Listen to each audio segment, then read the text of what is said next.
Winter is coming and it can be a really tough season on your components. So these are our top tips to winterproof your bike.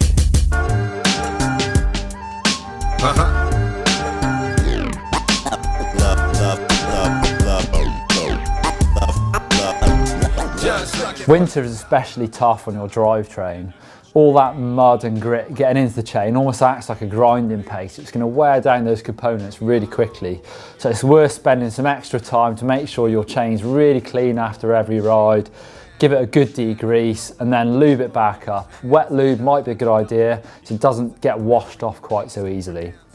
Also, if your drivetrain is on the point of needing replacing, a top tip is just to use some cheaper components over winter where they're probably going to get worn out, and then replace them in summertime if you want to with some more expensive, flashier kit. Changing tyres to a mud tyre specifically for winter could be the difference between you enjoying a ride and absolutely hating it if you've got the wrong tyres on. This mud tyre here has far more aggressive knobs across the whole tyre, through the middle and on the edges. It will allow you to cut through the mud with ease and enjoy your ride.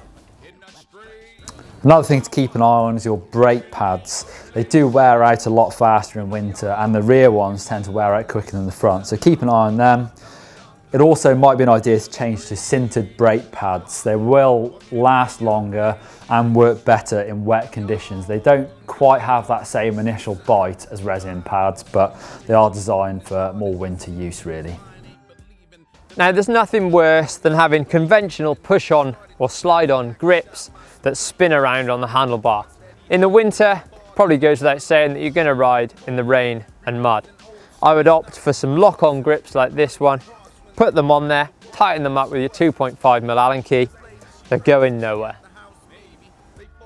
One essential winter tip is to replace your gear cables to keep your shifting nice and light and smooth. A top tip and something I really like to do is run one full length of outer gear cable from my rear shifter to the rear mech. So rather than have like one piece going to your head tube and maybe another one there and one to the rear mech, you know, that gives you way more chance of friction and water getting into these outer cables. Whereas if you have a full length of outer, you've only got one possible entry and exit for water and grit. So your gear shifting should stay smoother for a lot longer. Mud guards are a great idea in winter. You can get really big ones to give you loads of protection from the stuff flying up. Also on the rear, that's going to stop you getting really muddy. But personally, I like putting one of these small ones on the front just for keeping that stuff from coming up into my face, and they don't look too bad.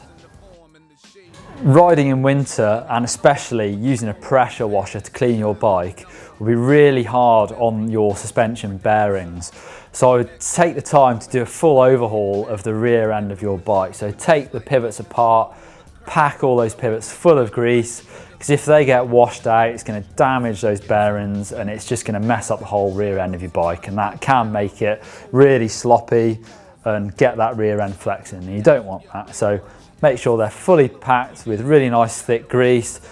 It's also time to maybe think about when you last had your suspension serviced, and actually maybe try and plan that for springtime. Once your suspension's done the worst of the winter, get them refreshed in springtime. So there you go, there's how to winterproof your bike. It's going to make your bike more durable and easier to ride, hopefully, in those wet, horrible conditions. And on that note, you can click up there for how to ride wet, slippy rocks. And if you click down there, it is tyre tread pattern explained. Or click on me and my winterproof bike to subscribe to the MBM. It's free.